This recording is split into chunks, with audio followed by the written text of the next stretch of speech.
அனைவருக்கும் வணக்கம். நம்ம இப்போ திருத்தீய சர்க்கிள் இருக்கக்கூடிய 4th ERC தான் பார்க்க போகிறோம்.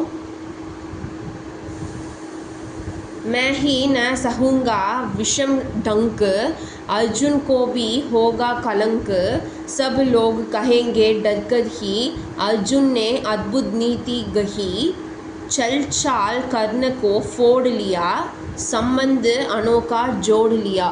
இதில் வந்து ஹைலைட் வேர்ட்ஸ் வந்து விஷம் டங்க்கு அதை வச்சுக்கோங்க. அர்ஜுன் கோபி ஹோகா கலங்கு, அர்ஜுனுக்கும் வந்து கலகம் உண்டாயிடுச்சு. சப் லோகு கஹேகே டர்கர் ஹி, பயந்து எல்லாருமே சொல்லுவாங்க அர்ஜுன்னே அத்புத நீதி கஹி. அதெல்லாம் வந்து ஹைலைட் வேர்ட்ஸாக வச்சுக்கோங்க. மெயினாக வந்து விஷம் டங்க்கு அதை வந்து ஹைலைட் வேர்டாக வச்சுக்கோங்க. கட்டின் சப்தாத்துனா கஷ்டமான வார்த்தை. விஷம் டங்க்கு டிஃபிகல்ட். விஷம்னா என்னது ரொம்ப கடினமானது தான் நான் வந்து என்னது ஹைலைட் வேர்டாக வச்சுக்க சொன்னேன். விஷம்னா என்னது ரொம்ப டிஃபிகல்ட்டான ஒரு விஷயம். ஃபோர்ட்னா வந்து உடைக்கிறது, தோட்னா ஃபோர்ட்னா அப்படின்னா வந்து உடைக்கிறது அப்படின்னு அர்த்தம். சால்னா ட்ரிக் திட்டம், அப்புறமா வந்து டங்குனா ஸ்டிங்கு கொட்டு, நீத்தினா மெத்தடு முறை, நீத்தினா எந்த ஒரு மெத்தடில் நம்ம வந்து செய்வோம் அப்படின்னு சொல்லிட்டு. रसंग यह पद रश्मिरति नामक खंड काव्य से दिया गया है. ஸோ இந்த பத்தி இந்த பேராகிராஃப் இருக்கு இல்லையா, இது வந்து ரஷ்மிரத்தி அப்படிங்கிற அந்த கண்டு காவியத்துலேருந்து கொடுத்துருக்காங்க. யஹ் ராஷ்டிரகவி தின்கர் கா காவிய ஹை. இது வந்து ராஷ்டிரகவி அதாவது நேஷ்னல் போய்ட்டான தின்கர்ஜியோட ஒரு படைப்பு. சந்தர்ப்பில் என்ன கொடுத்துருக்காங்கன்னா, சந்தர்ப்னா எனக்கு அந்த சுச்சுவேஷன். பிரசங்கன்னா எந்த எந்த ஆத்தரோ இல்லாட்டி எந்த ஒரு பொயட்டோ அப்புறம் அவங்க என்ன படைப்பு செஞ்சுருக்காங்க. இப்போ ரஷ்மிரத்தினா அந்த மாதிரி संदर्भ. श्री कृष्ण शांति की स्थापना करना चाहते हैं. ஸ்ரீகிருஷ்ணன் வந்து அமைதியை நிலநாட்டணும், அமைதியை வந்து ஸ்ப்ரெட் பண்ணணும் அப்படின்னு நினச்சாரு. மகர் துரியோதன் கஹு தேத்தா ஹே கி யுத்த ஹோகா. ஆனால் துரியோதனன் வந்து என்ன சொல்லிட்டான்னா கண்டிப்பாக வந்து ஒரு யுத்தம் வந்து நடக்கும் அப்படின்னு. Is per Krishna கர்ணசே கஹத்தே hey Ki.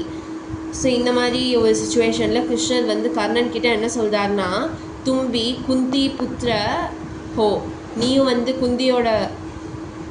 Is per Krishna கர்ணசே கஹத்தே high Ki. So இந்த சுச்சுவேஷனில் வந்து கிருஷ்ணர் வந்து கர்ணன் கிட்ட என்ன சொல்கிறாருன்னா, தும்பி குந்தி புத்திர ஹோ, நீயும் வந்து குந்தியோட மகன் தான் அப்படின்னு உண்மையை வந்து போட்டு உடச்சிடுறாரு. தும் பாண்டவோ சே மில் ஜாவோகே தோ யுத்த டல் ஜாயேகா. நீ வந்து பாண்டவர்களை வந்து மீட் பண்ணனா யுத்தம் வந்து ஸ்டாப் ஆகிடும், டல்னா ஸ்டாப் ஆகிடும் அப்படின்னு சொல்கிறாரு. அந்த வார் வந்து நின்று போயிடும், மகாபாரத யுத்தம்.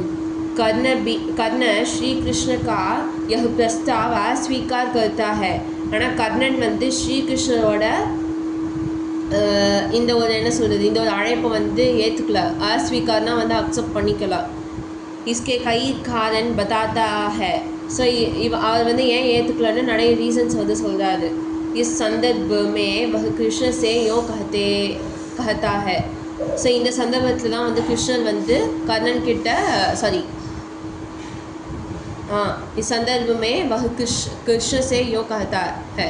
அதாவது கர்ணன் வந்து கிருஷ்ணன் கிட்ட இது எல்லாத்தையுமே சொல்கிறாரு. வரப்போகிற ஃபாலோயிங் व्याख्याना एक्सप्लेनेशन. कर्ण श्री कृष्ण को समझता है कि கர்ணன் வந்து ஸ்ரீகிருஷ்ணனுக்கு என்ன புரிய வைக்கிறார்னா, யதி மே பாண்டவோ சே மிலுங்கா தோ, நான் வந்து பாண்டவர்களோட போய் சேர்ந்துட்டேன்னா, லோக் மேரா பலா புரா கஹேங்கா, மக்கள் வந்து என்னை பற்றி நல்லது கெட்டது அப்படின்னு மாறி மாறி பேசுவாங்க. வே கஹேங்கே கி கர்ண இத்தனை தின் துரியோதன் கே சாத் ரஹா, அப் ராஜ்ய மிலா தோ பாண்டவோ கே சாத் சலா கயா. ஸோ மக்கள் வந்து என்ன பேசுவாங்கன்னா, கர்ணன் வந்து இத்தனை நாள் துரியோதனனோட ராஜ்யம் கிடைக்கிறதுக்கு தான் இருந்தார் சுயநலத்துக்காக. இப்போ வந்து ராஜ்யம் கிடைச்ச உடனே பாண்டவர்களோட போய் சேர்ந்துட்டாரு. யஹி நஹி அர்ஜுன் பர் பி கலங்க் லகேகா. இது மட்டும் இல்லாமல் அர்ஜுன் மேலேயும் வந்து ஒரு தப்பான ஒரு பிம்பம் வந்து வந்துடும். மே பாண்டவோ சே மிலுங்கா தோ லோக் கஹேங்கே கி அர்ஜுன் கர்ண சே டர் கயா ஹை. நான் வந்து பாண்டவர்களை போய் மீட் பண்ணிவிட்டு வாரை வந்து ஸ்டாப் பண்ணிடலாம் அப்படின்னு சொன்னால், அர்ஜுனன் வந்து பயந்ததுனால தான் கர்ணன் வந்து வாரை ஸ்டாப் பண்ண சொன்னாங்க அப்படின்னு நினச்சிப்பாங்க மக்கள். இஸ்லியே உஸ்னே யஹ் நயி நீத்தி அப்னாயி ஹை. ஸோ இதனால் கர்ணன் வந்து ஒரு புதிய முடிவை வந்து எடுக்கிறாரு. ஏக் சால் சலாக்கர் கர்ணக்கே மண் கோ பதல் தியா ஹை. ஒரு என்ன சொல்கிறது, ஒரு அறிவாளித்தனமான ஒரு செயலை செஞ்சு चलाकर कर्ण के मन को बदल दिया है. கர்ணனோட மனசை வந்து மாற்றிடுறாரு. वाई का अनोखा संबंध जोड़कर उसे अपनी और खींच लिया.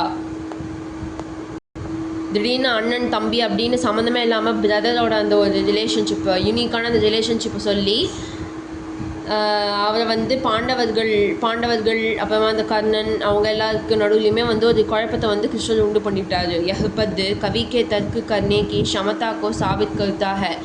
ஸோ இந்த ஒரு பேரா வந்து கவிஞரோட டிவைட் பண்ணுறதுக்கான அந்த ஒரு கேப்பபிலிட்டியை வந்து ப்ரூவ் பண்ணுது. सहज भाषा में और सरल शैली में लिखा यह पद प्रभावपूर्ण है. ரொம்ப ஈஸியான ஒரு நார்மலான லாங்குவேஜில் எழுதின இந்த ஒரு இந்த ஒரு பாரா வந்து ரொம்ப இம்பேக்ட்ஃபுல்லான ஒரு விஷயம். वास्तव में यहाँ कर्ण कृष्ण को नहीं मगर कवि पाठकों को समझता है. ஸோ இங்கே ரியாலிட்டியில் என்ன விஷயம்னா, கர்ணன் வந்து கிருஷ்ணருக்கு வந்து புரிய வைக்கல. ஏன்னா கிருஷ்ணர் தான் இந்த விளையாட்டையை நடத்துறது, அவர் தான் கடவுள், அவருக்கே எல்லாமே தெரியும். ஆனால் கவிஞர் வந்து நம்மளோட ஆடியன்ஸ்க்கு புரிய வைக்கிறதுக்கு தான் இந்த மாதிரி ஒரு இன்டெரக்டான ஒரு விஷயத்தை வந்து செஞ்சுருக்காரு.